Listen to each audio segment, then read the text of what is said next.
El combate espiritual. Capítulo 41. El peligro de vivir juzgando y condenando a los demás. San Pablo dejó escritas unas frases que se han hecho famosas.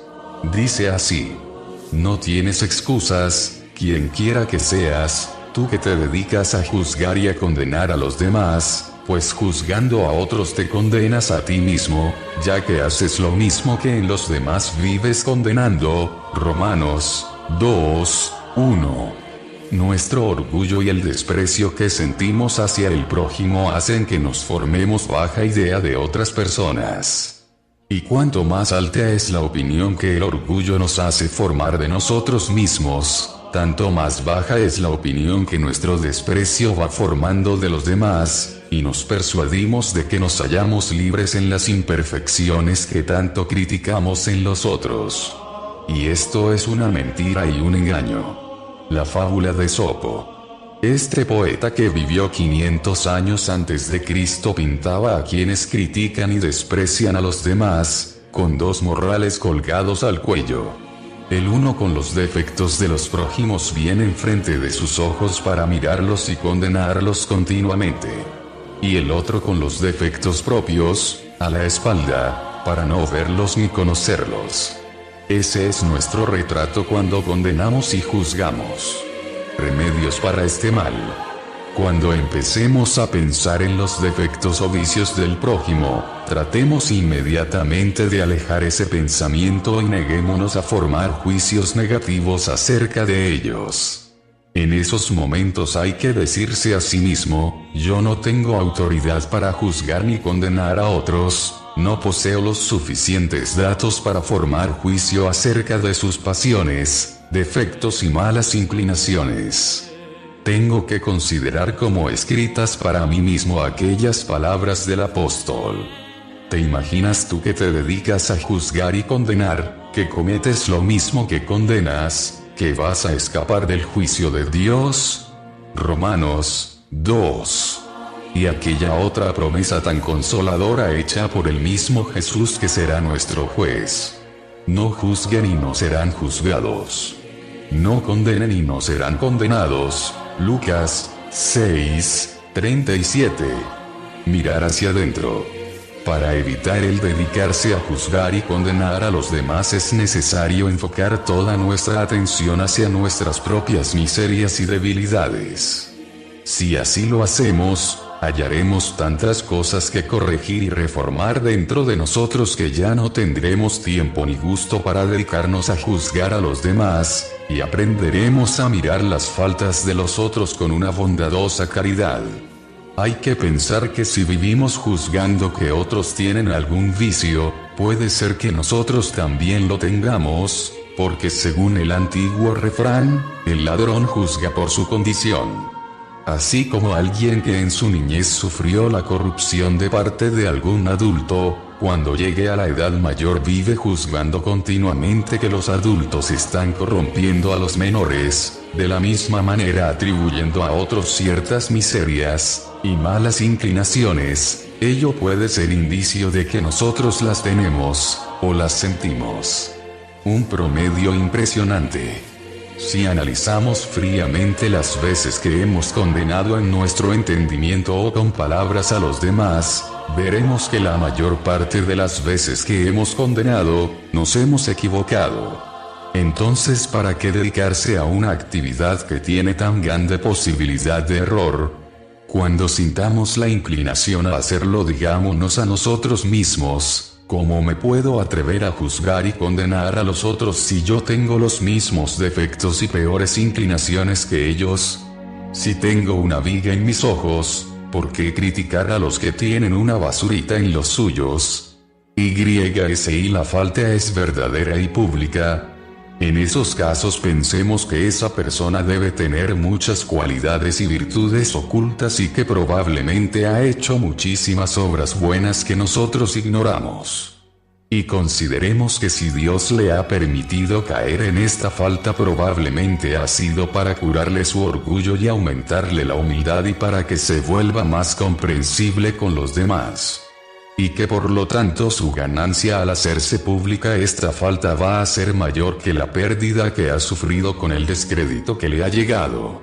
Y si la falta es enorme, y si el pecador es impenitente, endurecido y no demuestra inclinaciones a la conversión, en esos casos, después de hacer el propósito de rezar todos los días por la conversión de los pecadores, que este será quizás el mayor favor que a ellos les podemos hacer y solo en el cielo sabremos cuánto bien les hicimos rezando por su conversión, elevemos nuestro espíritu hacia el cielo y pensemos en cuántos y cuántas están allá arriba gozando del paraíso eterno después de haber llevado por muchos años una vida de pecado que parecía impenitente y sin esperanza de conversión, y de pronto, quizás por las oraciones y sacrificios que alguien ofreció por los pecadores, recibieron una gracia de esas que los místicos llaman tumbativas y cambiaron de vida y lograron después llegar a la santidad, como el ladrón de la derecha en la cruz o como la pecadora del Evangelio,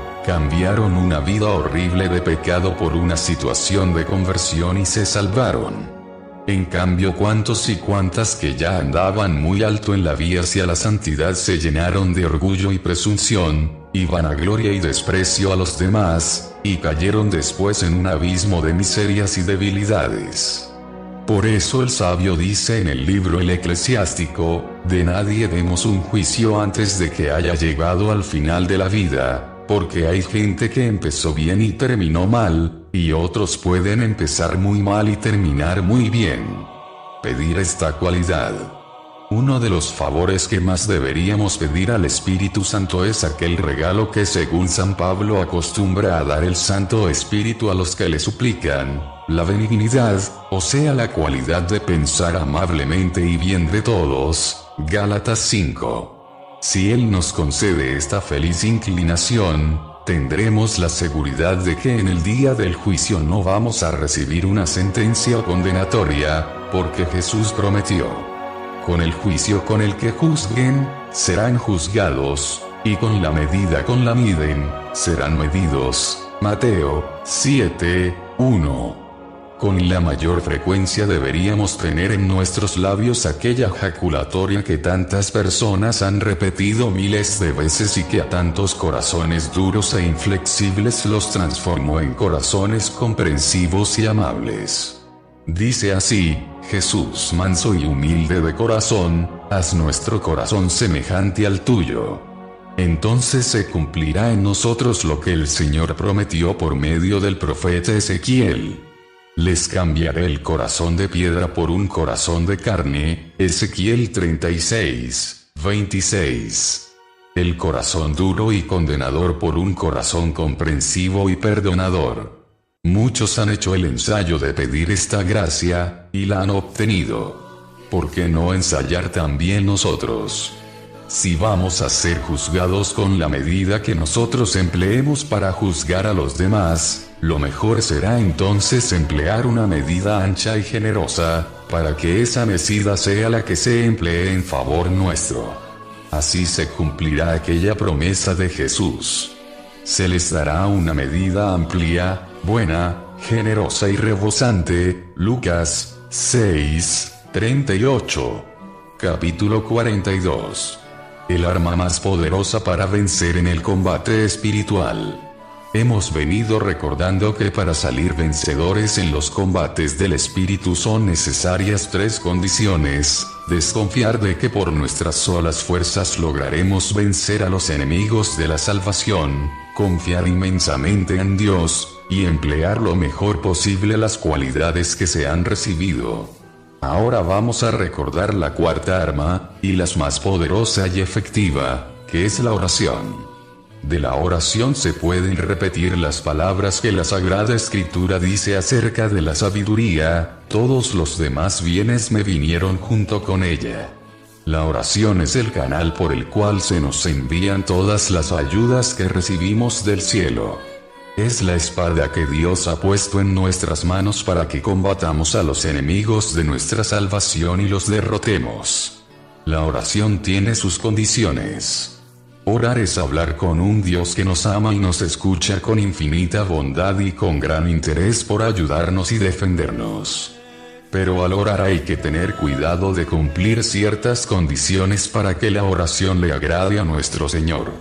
Los santos dicen que al orar debemos hacer 4 acciones: adorar, dar gracias, pedir perdón y suplicar favores.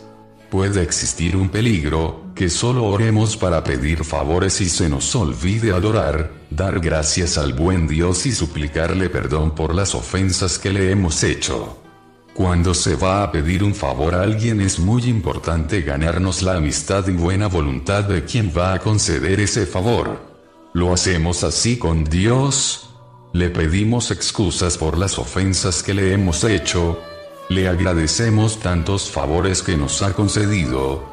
¿Le decimos muchas veces que lo amamos? ¿O solamente pedimos, y nada más? Al pedir conviene que lo que se pide agrade al dador. Decía un santo que el cielo debe cansarse al oír que algunos solo piden bienes materiales para esta tierra, se les olvida pedir la conversión, la salvación del alma, el crecer en santidad y el conseguir la vida eterna. Esas sí son cosas que en verdad agradan muchísimo a nuestro Señor y las concede con inmenso gusto. ¿Es eso lo que más pedimos? No se nos olvide que de las 7 peticiones del Padre Nuestro, solo una es material. Las otras 6 son espirituales. Ventajas de la oración. Una de las mayores cualidades que Dios nos ha concedido a algunos de nosotros es que nos guste orar. Porque la oración nos ayudará a cruzar sin fracasar los traicioneros lugares donde se encuentra la tentación. Por la mañana la oración es la llave que nos abre los tesoros de Dios y por la noche es el manto que nos coloca bajo su divina protección. Los milagros más maravillosos y los cambios más portentosos han sido preparados por muchas oraciones. En algunos apostolados lo que falla es que se dedica mucho tiempo a hacer planes y poco tiempo a hacer oración. Así el apostolado se vuelve estéril. Toda persona fervorosa debe dedicar el 10% de su día a la oración.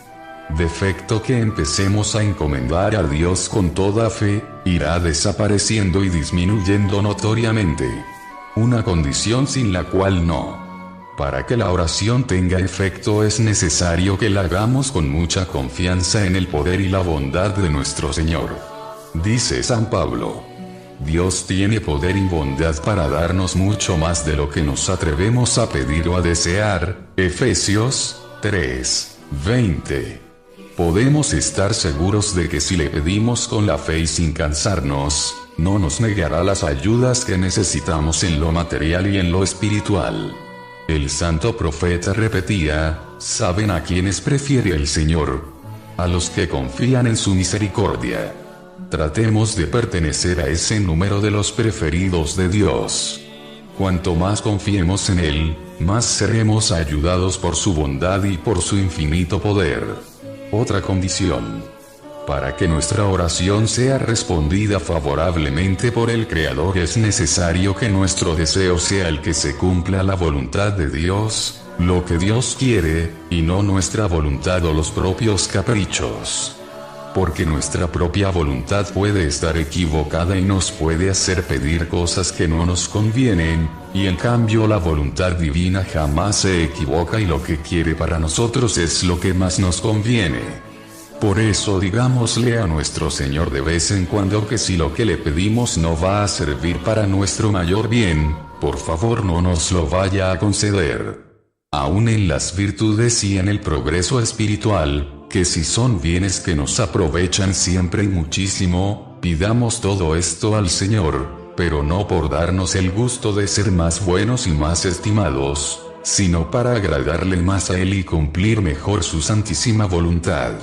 Obrar de manera que merezcamos lo que pedimos. Los especialistas en oración recomiendan que para obrar con mayor seguridad lo que pedimos al cielo al orar, conviene muchísimo que tratemos de obrar de tal manera que con nuestro buen comportamiento nos ganemos la simpatía de Dios Santo a quien pedimos esos favores. Es lo que hacen los hijos cuando tratan de que su padre les conceda algún favor muy especial que desean conseguir, entonces tratan de comportarse de tal manera bien, que el papá, muy agradado por su buen comportamiento, esté más inclinado a concederles lo que piden. Desafortunadamente muchas veces nosotros hacemos lo contrario, pedimos a Dios algún favor o gracia que necesitamos o deseamos, pero mientras tanto nos seguimos comportando de tal manera mal, que en vez de ganarnos la simpatía divina lo que estamos consiguiendo es aborrecimiento y antipatía por nuestro mal proceder. Y se cumple entonces aquello que decía una gran mística: con Dios, a las buenas, conseguimos todo lo que deseamos y mucho más. Pero a las malas, no conseguimos sino fracasos. Antes de pedir, agradecer. Es sumamente conveniente que antes de pedir favores de nuestro Señor le demos gracias por tantas bondades que ha tenido hasta ahora por nosotros. Eso lo saben hacer las gentes del mundo cuando van a pedir alguna ayuda a los poderosos. Antes les recuerdan cuán agradecidos están por sus dádivas anteriores. Así se ganan su buena voluntad para concederles nuevas ayudas. Es que el recordar con reconocimiento los favores que se han recibido, es señal de que se tiene un corazón noble y agradecido.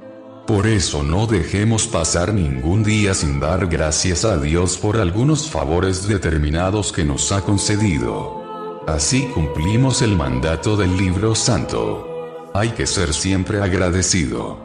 Demos gracias a Dios en todo, que esta es su santa voluntad. Primera de Tesalonicenses 5, 18. Emplear siempre un abogado, un intercesor. Cuando se va a hablar con una altísima autoridad conviene sobremanera hacerse acompañar de alguien que goce de gran estimación y buen nombre entre el alto gobierno, por ejemplo un senador, un familiar muy estimado por el gobernante, un amigo suyo, etc. Algo parecido es lo que nos conviene hacer al dirigirnos al Altísimo Dios. Presentarnos a Él por medio del ser que más ama y más estima, su amadísimo Hijo Jesucristo. Por eso el Redentor nos dejó esta bella promesa: todo lo que pidan en mi nombre, yo lo haré. Juan 14, 13. Lo que pidan al Padre en mi nombre, Él lo concederá. Juan 15, 16. Cualquier favor que deseamos obtener del Padre Celestial, supliquémoslo siempre diciéndole que lo pedimos en el nombre de su amado Hijo Jesucristo. Y a Jesús digámosle que le suplicamos en nombre de su amadísima Madre y de los santos. Así, apoyados por tan poderosos abogados e intercesores, seremos escuchados con mayor seguridad. La oración irresistible es la oración perseverante, la oración de quien no se cansa de suplicar la ayuda divina. Jesús nos cuenta en el Evangelio, Lucas 18, que una viuda, a base de no cansarse de rogar y de suplicar, obtuvo que un juez malvado y frío le hiciera justicia y le librara de un enemigo que le quería dejar en la miseria. Y añade al Señor: si esto lo hizo un hombre malo y frío, cuanto más hará mi Padre Celestial si no se cansan de suplicarle. La que no aguardó. Una señora fue a una familia rica a pedir un vestido para su hijita que era muy pobre. Aquellas gentes se pusieron a buscar en los armarios el mejor vestido que tenían, pero cuando bajaron al primer piso ya la mujer se había ido creyendo que no le iban a dar nada. Le faltó saber aguardar. Pero ¿y si tarda demasiado? Uno de los peligros para nuestra oración consiste en que si Dios demora bastante en concedernos lo que estamos pidiendo, nos desanimemos y dejemos de rogarle. Es necesario que nos repitamos hasta la saciedad la noticia tan hermosa que nos contó San Pablo. Dios tiene poder y bondad para darnos mucho más de los que nos atrevemos a pedir o a desear. Efesios 3, 20. Si Él quiere y puede ayudar, ¿por qué dejar de pedirle sus ayudas? Partimos siempre de un principio. Aquel a quien pedimos es todopoderoso. Dios nos oye, dice San Juan, y si nos oye nos ayuda, Primera de Juan 5:14. Y si la gracia que le pedimos no nos conviene, en este caso Dios, que es infinitamente sabio y bondadoso, nos concederá entonces otras gracias y ayudas que sean más útiles y provechosas. Pero lo cierto es que siempre cumplirá aquello que prometió por medio de su profeta. No han terminado de hablar en su oración, y ya les estoy enviando una respuesta en su favor. Isaías 65:24. Y si somos indignos de ser escuchados, cuando Dios parece no querer hacer caso a nuestras peticiones, debemos humillarnos y reconocer que somos indignos de que Él nos oiga y nos ayude, pero no nos quedemos en el recuerdo de nuestras miserias y maldades, sino más bien pensemos en cuán grande es su misericordia y su admirable generosidad, y que Él nos ayuda no porque nosotros somos buenos, sino porque Él es bueno, y estemos seguros que cuanto mayor sea nuestra confianza en la misericordia divina, tanto más grandes serán los favores que conseguiremos de nuestro Señor. De quien tiene mayores riquezas y más generosidad se pueden obtener más ayudas que de uno que es pobre y tacaño. Pero quien más rico, más generoso y más buen amigo nuestro, que el mismo Dios, nuestro Creador, no necesita que le informemos acerca de lo que necesitamos, pues bien sabe el Padre Celestial todo lo que necesitáis. Lucas 12:30. Pero quiere que acudamos a Él para confiarle plenamente lo que nos está haciendo falta y que dejemos en sus manos la solución, aceptando su santa voluntad. San Juan Crisóstomo dice: no hay criatura más poderosa que la que ora con fe, porque tiene a su favor una promesa infalible que dice: pedid y se os dará. Jesús no puso límites a lo que Dios nos va a conceder. A nosotros nos toca no tener miedo en pedir, aunque lo que pidamos sea tan raro como pedirle a un árbol o a un monte que se arranque de donde están y se lancen al mar. Marcos 11:23. Orar sin tanto afán. Es necesario no profundizar tanto en los problemas. De tanto rasguñar una herida se va enconando más y más. Dejemos que Dios actúe. Dejemos tanto miedo. El miedo no está bien en quien confía en la bondad del Señor. No nos dediquemos a analizar tanto los problemas ni a querer resolverlos nosotros solos. Dejemos que Dios los resuelva. No pedir solo lo material. Dice la gente: crecen para que se me solucione tal o cual problema. Muy bien. Pero ¿por qué no piden también: recen para que yo me convierta? Si esto sucede, se cumplirá lo que anunció Jesús, todo lo demás se nos dará por añadidura. La mejor oración es la que parte del deseo de agradar a Dios, del deseo de salvar almas, del anhelo de lograr la propia conversión y la de muchos más. Nada hay que más agrade a nuestro Salvador que esto. Y si le pedimos estas gracias, estará siempre dispuesto a responder a nuestra oración. Cuanto pidan en la oración, crean que ya lo han recibido, y lo obtendrán. Marcos 11:24. Capítulo 43. Las dos clases de oración y cómo hacerlas. Orar es elevar la mente a Dios para adorarlo, darle gracia, suplicarle perdón y pedirle las gracias y favores que necesitamos. La oración puede ser de dos maneras: con palabras, o solo con la mente. La primera se llama oración vocal. La segunda, oración mental. Oración vocal es aquella en la cual le hablamos con palabras a Dios. Así, por ejemplo, le decimos: Señor y Dios mío, si es de tu agrado, si es para mi mayor bien, concédeme tal o cual favor.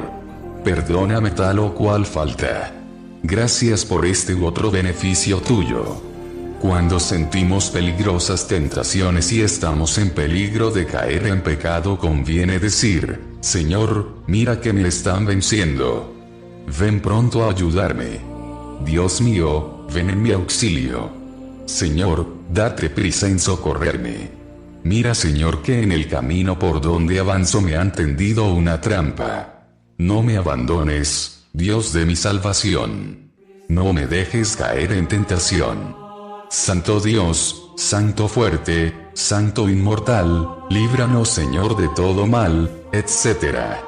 Cuando nos sentimos débiles e incapaces de resultar vencedores en las luchas espirituales, podemos decir las palabras del hermoso Salmo 86. Inclina, Señor, tu oído, escúchame que soy un pobre desamparado, salva a tu siervo que confía en ti.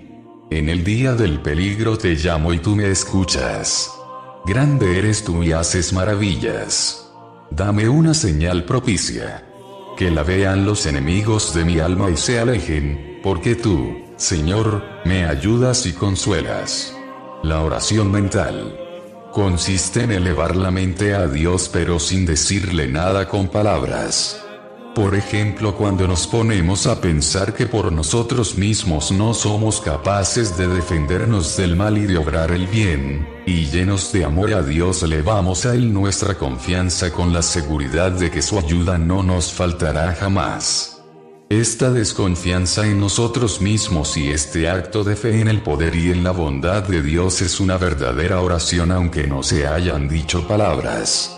Se hace también una oración mental cuando le representamos a Dios nuestra pobreza, miseria y debilidad absoluta, y recordando las bondades con las cuales nos ha auxiliado otras veces pensamos que también en lo presente y en lo futuro nos va a ayudar y socorrer. Esta oración mental es extremadamente útil para el alma y siempre provechosa.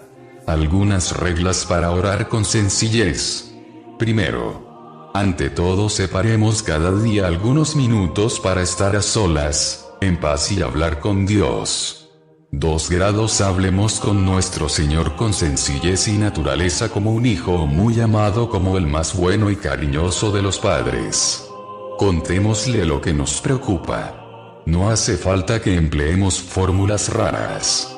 Hablemosle con nuestras propias palabras, que Él las entiende muy bien. Tercero, entremos en diálogo con Dios también cuando estamos en el trabajo. Digámosle que lo amamos, que le damos gracias, que le ofrecemos lo que estamos haciendo. Cuarto, convenzámonos de esta gran verdad: Dios está con nosotros. Viaja con nosotros.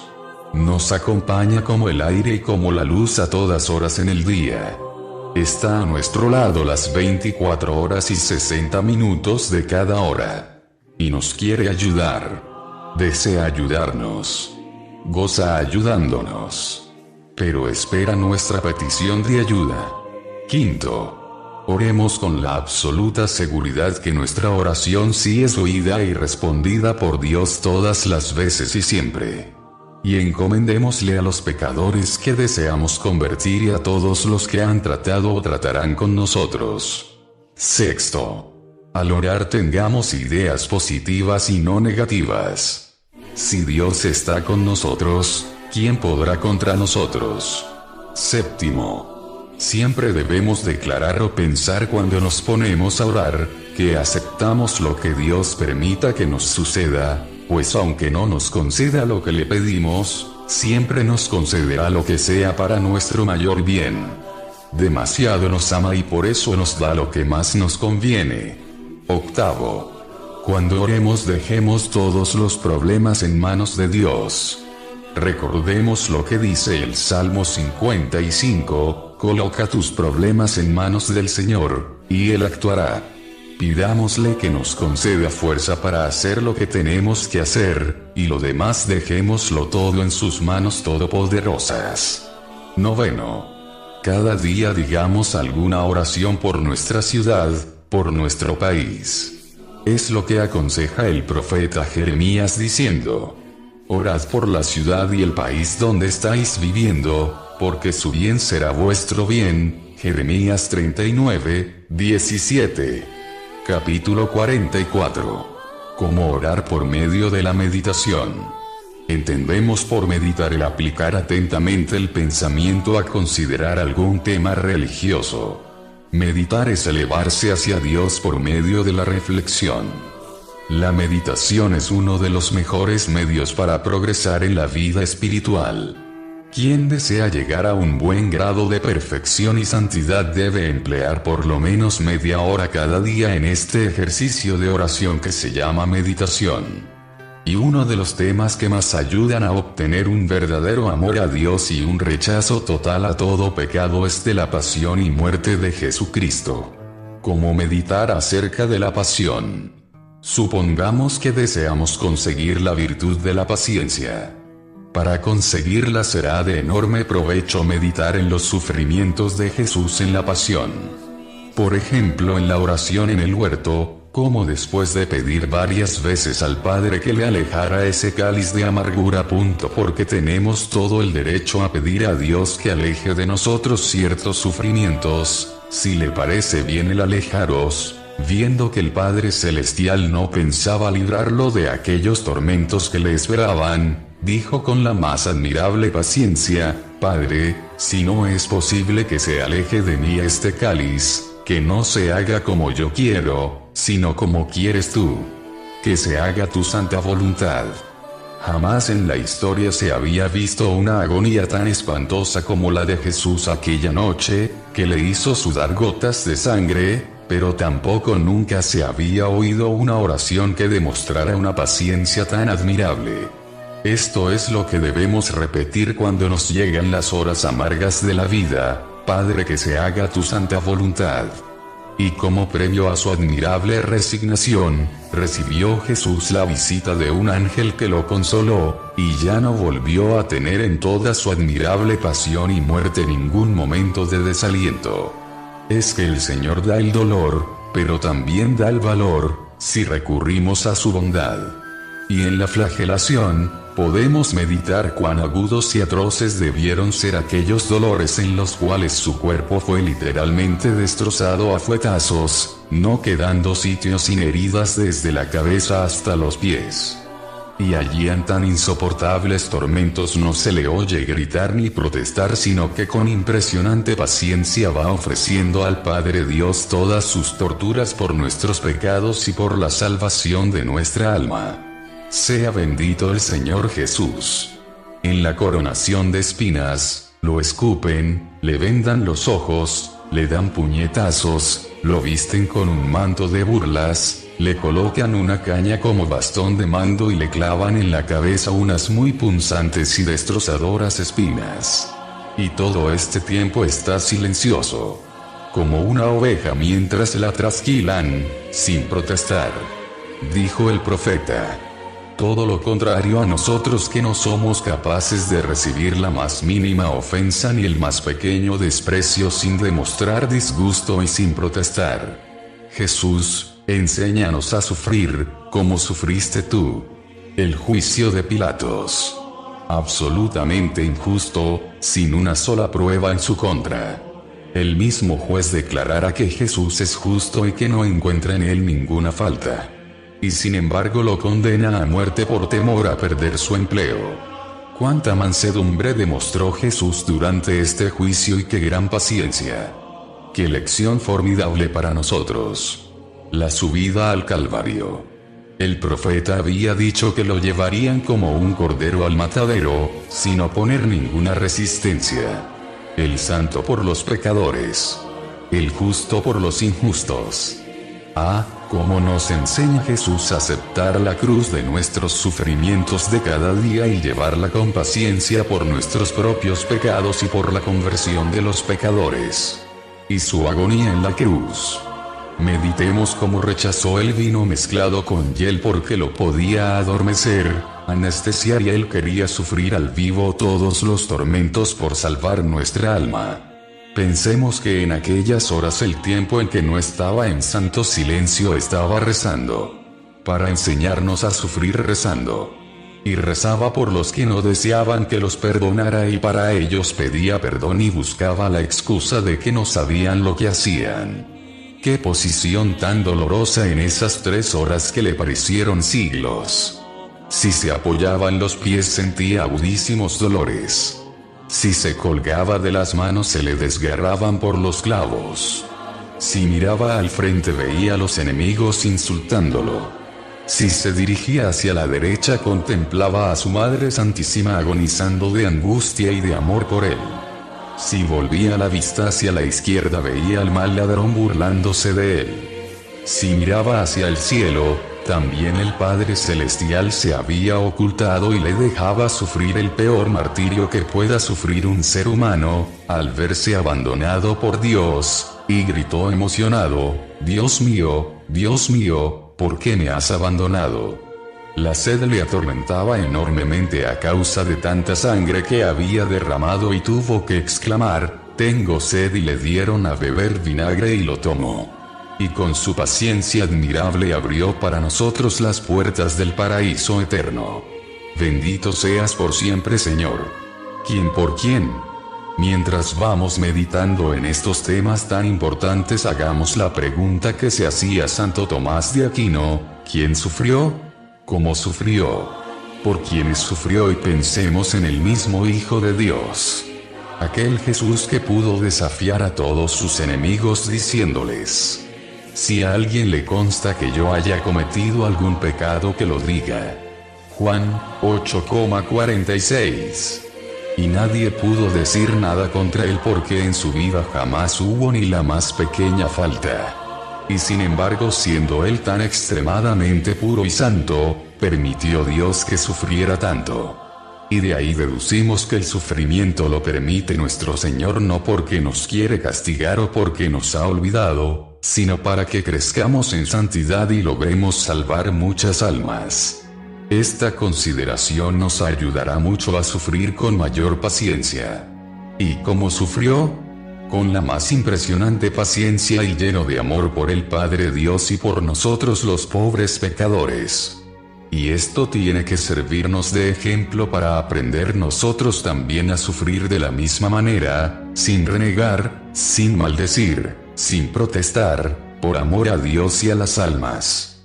Conclusión: pidámosle frecuentemente a Jesús que, ya que Él supo sufrir con tanta paciencia, en tan impresionante silencio y con un amor tan grande hacia el Padre Dios y a las almas, nos conceda también a nosotros la gracia de saber sufrir con Él, sin demostrar impaciencia, rezando y llenos de silencio, por amor a Dios y al prójimo y con la mayor dosis de paciencia que nos sea posible. Si le pedimos muchas veces, esta gracia nos la va a conceder en cantidad admirable. Propósito: tomemos la resolución de pedir muchas veces la virtud de la paciencia porque la necesitamos todos los días, y si no la pedimos no la tendremos. Demos gracias al Padre Celestial por habernos dado en su amadísimo Hijo tan sublimes ejemplos de la más santa paciencia. Y miremos de vez en cuando el crucifijo y repitamos lo que decía San Bernardo: sería una verdadera vergüenza que, siguiendo a un jefe coronado de espinas, azotado, escupido, insultado y clavado en una cruz, silencioso y lleno de paciencia, nosotros vivamos disgustados por tener que padecer algunos pequeños sufrimientos. Si Cristo sufrió tanto por nosotros, es justo que también nosotros suframos las penas que Dios permita que nos sucedan, y que las ofrezcamos por su reino y por la salvación de las almas, especialmente de las más necesitadas de su misericordia. Muchas almas se pierden, porque no hay quien sufra con paciencia por la salvación de los pecadores. El sufrimiento es una gran arma para ganar almas si se acepta con paciencia, en silencio, y por amor a Dios. Capítulo 45. ¿Cómo podemos meditar acerca de la Santísima Virgen? Nadie ama lo que no conoce. Nadie aprecia a la persona de la cual no sabe las cualidades que posee. Por eso, si deseamos en verdad amar y apreciar a la Santísima Virgen, debemos meditar de vez en cuando en sus maravillosas cualidades y en su grandeza admirable. La más bendecida de todas las mujeres. Levantemos el espíritu hacia Dios y pensemos que entre todos los miles de millones que han existido en el mundo, la mujer que Dios ha bendecido más que todas las demás es María Santísima. Santa Isabel, al saludarla, le dijo, iluminada por el Espíritu Santo: tú eres la más bendecida de todas las mujeres. Lucas 1:42. Dios bendice mucho a las mujeres. Bendecir es consagrar algo al servicio de Dios. Es también desear que lleguen favores, ayudas y gracias del cielo para quien recibe la bendición. Algunas mujeres son sumamente bendecidas por Dios porque llevan una vida muy piadosa y muy llena de buenas obras, pero entre todas las mujeres santas y virtuosas que han existido y existirán en la tierra, la que más bendiciones y ayudas y gracias ha recibido y recibirá siempre es la Virgen María. Por eso debemos sentir hacia ella admiración, veneración y enorme estima. Llena de gracia, el arcángel Gabriel la llamó llena de gracia y le dijo: no temas porque has hallado gracia delante de Dios. La gracia es la amistad con Dios, la buena voluntad y preferencia de nuestro Señor hacia una persona. Y ninguna otra criatura en toda la historia ha sido tan agradable al Creador y ha recibido tantas preferencias de Él, como María Santísima. Ella sí que puede conseguirnos ese regalo tan maravilloso que se llama gracia de Dios, amistad con nuestro Señor. O sea, que le caigamos bien a Él, que seamos de su agrado y del número de sus preferidos. Es un favor que debemos pedir muchas veces por medio de Nuestra Señora. Lo contrario a la gracia de Dios es el pecado. María fue preservada de todo pecado y puede interceder ante su divino Hijo para que Él nos libre de la esclavitud del pecado, que es la peor de todas las esclavitudes, y que nos perdone todas nuestras culpas y así vivamos en su divina amistad aquí en la tierra y para siempre en el cielo. Pidamos muchas veces a ella ese gran favor. María posee todas las virtudes. Si meditamos en las virtudes de la Virgen Santa la amaremos más y hasta quizás logremos imitarla en algunas de ellas. Por eso meditemos en su fe. Ella creyó a pesar de todas las apariencias en contra. En un niñito que lloraba, que sentía hambre, que necesitaba de todas las ayudas de una madre, ella tenía que creer que era Dios. Ante un sencillo obrero del pueblo, al cual la gente lo llamaba el hijo del carpintero, María creía que era el Salvador del mundo. Ante su hijo clavado en una cruz como un malhechor, ella seguía creyendo que era el Redentor universal y que su reino no tendría fin. Con razón le dijo su prima Isabel: dichosa tú, que has creído. Se cumplirá en ti todo lo que te dijo el Señor. Lucas 1:45. Admiremos la fe de María y pidámosle un favor especial, que nos obtenga de su divino Hijo que aumente nuestra fe, su caridad y espíritu de servicio. Fue corriendo a ayudar a Isabel porque siempre tenía prisa cuando se trataba de prestar ayuda a quienes se la solicitan o la necesitan con urgencia. En Caná insiste ante su divino Hijo y hace que Jesús adelante su hora de hacer milagros y transforme el agua en vino, y ese mismo favor lo sigue haciendo ante tantas personas que necesitan que Jesús les cambie el agua desabrida de una vida sin buenas obras, en ese vino generoso que se llama caridad, bondad, conversión y santidad. María, Madre dolorosa. Muy provechoso puede resultar para nosotros el meditar de vez en cuando en los dolores o sufrimientos que padeció la Madre de Dios, porque esto nos anima a sufrir con mayor paciencia nuestras penas y a ofrecerlas por amor de Dios y por la salvación del prójimo.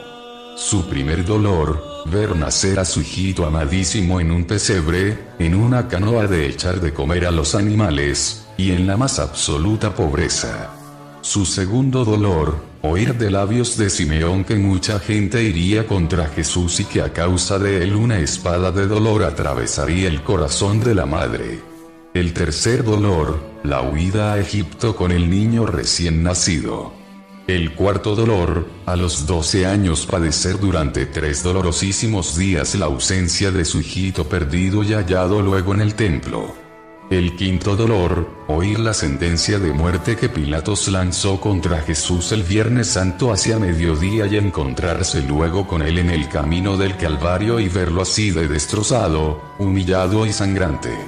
El sexto dolor, ver morir a Jesús, minuto por minuto en el Calvario sin poder prestarle ninguna ayuda. El séptimo dolor, asistir a su santa sepultura, que fue uno de los funerales más pobres y con menos asistencia de amigos que han existido en el mundo. Aquella separación de su hijo fue para ella dolorosísima. María, Madre Dolorosa, ha aprendido con el sufrimiento a comprendernos a los que tenemos que padecer en esta vida, y por eso viene a consolarnos y a darnos valor en nuestras horas de dolor si pedimos su intercesión. María, la que consigue favores. Los grandes santos han repetido muchas veces que jamás se ha oído decir que alguna persona se haya encomendado a la Virgen Santísima y ella le haya abandonado y no le haya concedido su protección. Después de su divino Hijo no tenemos una ayuda más poderosa y eficaz que Nuestra Señora. Si no hemos sido más ayudados por ella es porque no hemos tenido más fe en su intercesión. María puede muchísimo ante nuestro Señor porque sus ruegos son ruegos de madre, y Jesús es el mejor hijo que ha existido y jamás le va a negar a su Madre Santísima lo que ella pida para nosotros. Por eso no nos cansemos jamás de implorar su valiosa protección. María, la que más ama a Jesús. El grado de nuestra felicidad en el cielo va a depender en gran manera el grado de amor que hayamos tenido a Jesucristo en esta tierra. María, por su inmenso amor a Jesús, fue llevada al puesto tan alto que ocupa en el cielo. Durante 33 años estuvo junto a él y llegó a amarlo con un amor inmenso, tan grande como no lo ha tenido ni tendrá criatura alguna en la tierra. La devoción a María debe llevarnos a amar más a Jesús. Ella le decía a Santa Brígida: lo que yo más deseo es que la gente ame a mi Hijo Jesucristo. Pidámosle muchas veces: oh María, haz que nosotros amemos a Jesús como lo amas tú. Ella, aún más que San Pablo, podía decir: ya no vivo yo, sino que es Cristo quien vive en mí. Lo propio de María es hacernos amar a Jesucristo. María no es rival de Cristo que le quita el amor que a Él le debemos, sino que cuanto más la amamos a ella, más amaremos a su Hijo, porque es causa de Él por lo que tanto la amamos. Por eso digamos de vez en cuando: oh Jesús, que amemos a tu Madre Santa como la has amado tú. Oh María, que Jesús sea siempre el centro y el fin de todo lo que hacemos, decimos, pensamos y sufrimos. Que lo amemos como tú, con todo el corazón en esta vida, y logremos seguirlo amando para siempre en el cielo.